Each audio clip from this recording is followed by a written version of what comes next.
I declare Limbazi Elias Nakukoola.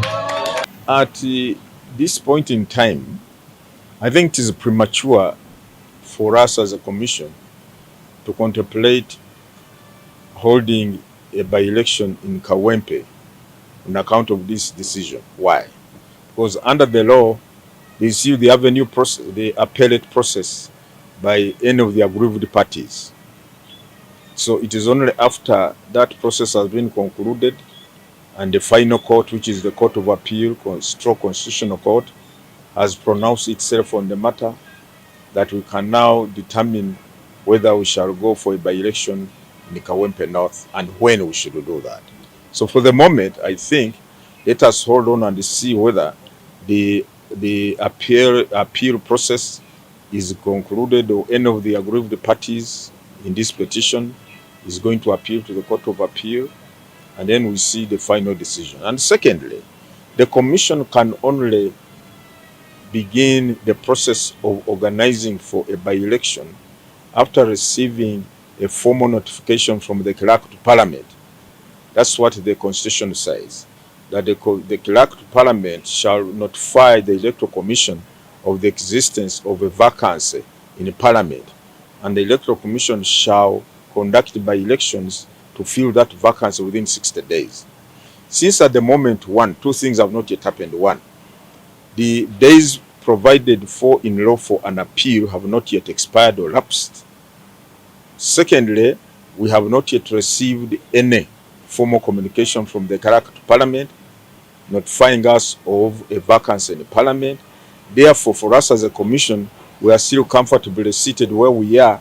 We cannot even contemplate or begin to plan for a by-election when the due processes in law have not yet been fully exhausted or complied with. We understand it as a commission.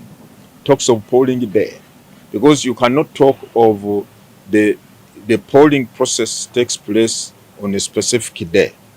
And the law has said that the Electoral Commission cannot set a day for polling or for voting unless and until nominations have been concluded for that particular elective office. So as we talk now, we cannot set the date for presidential elections, nor parliamentary elections or local government elections until after nominations have been done. However, you can do your own tabulation, because Article 61, Clause 2, is the benchmark, defines the timelines within which the general election must be held.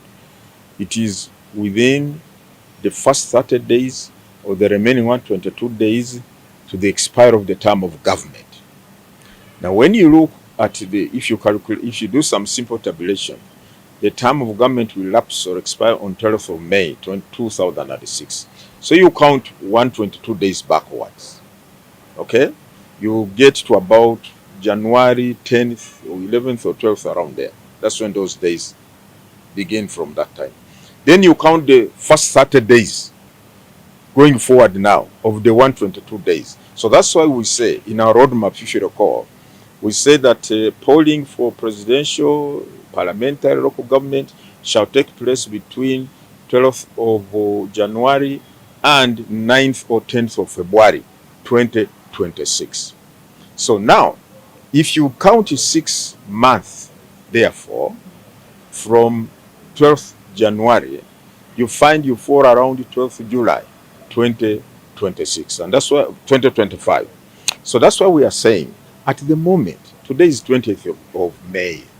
It will be very speculative for us to start talking of when we shall be, or whether we shall be able to hold that by-election if all the other due processes have been exhausted or complied with. It is very premature.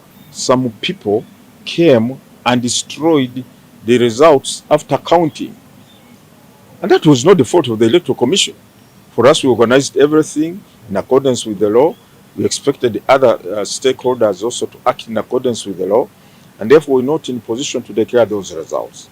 That the court seems to have found that, look, as far as you did not declare those results, therefore you did not comply with the law. And therefore we are saying, okay, we respect that court decision for now. We are going to study the judgment and see the grounds on which the court based itself, and then we determine the way forward. But for now, we are saying The Electoral Commission acts in accordance with the law, performs its tasks and duties. We expect all other stakeholders to do the same.